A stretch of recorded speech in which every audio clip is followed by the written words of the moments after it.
Bizim teşkilatımızda çoktan bir niyet var idi. Kırım Tatar Milli Sanat Odasını yapmak. Ve nihayet bu arzumuz gerçekleşti.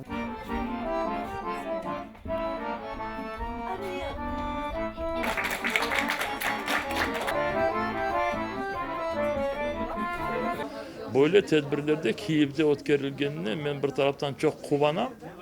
Çünkü bu bizim balalarımız, torunlarımız için kendilerinin kimliklerini coymasınlar. Ana dilimizi, adetlerimizi, bütün medeniyetimizi, yırlarımızı, oyunlarımızı öğrensinler. Ama aynı zamanda ben biraz sıkınam. Çünkü bunlar hepsi Kırım'da yapılışı gerek ve inşallah o vakitte gelir.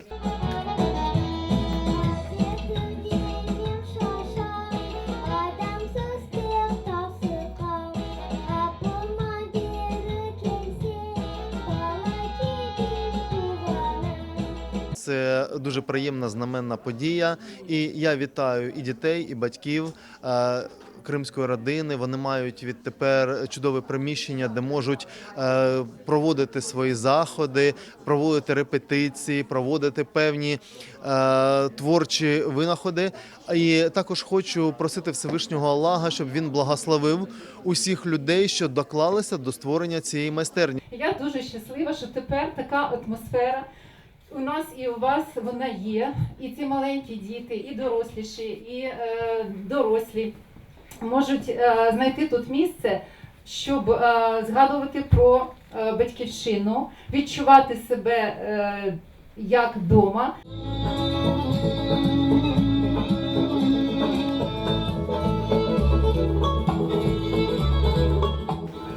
Мен пек бегендім бұл сыныфны. Мен белесем, бұл ода ең güzel бір одадыр мектепте. Бұл odada biz, bu sanat odasında biz nakış öğreneceğiz. Bu sanat odasında biz misafirlerini karşılayacağız.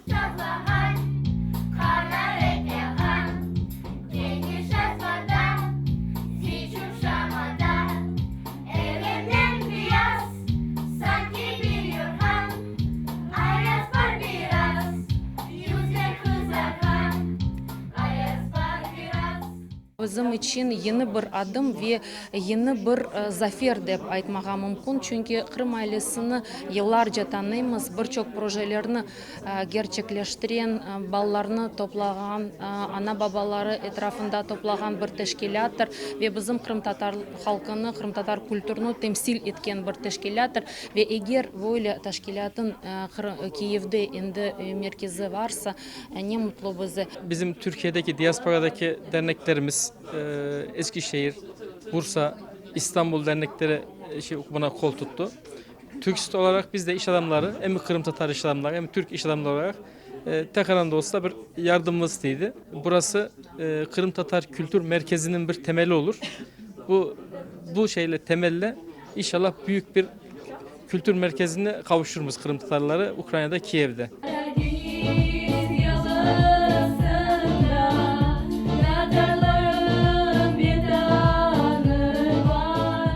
Destek için, yardım için biz Turksit teşkilatına teşekkür bildiremiz. Sonra Sokar деген teşkilatına, Elmas ve Hakan Kırımlı bizim Kırım Tatar semiydeşlerimizge çok sağ olunuz. Ondan sonra İslam Medeni Merkezi'ne sağ olaytamız ve Milli Vekili Alesya Penzennik. Kırım ailesi bizim teşkilatının ana babalarga sağ ol ve hepsi yardım etken adamlarımızga.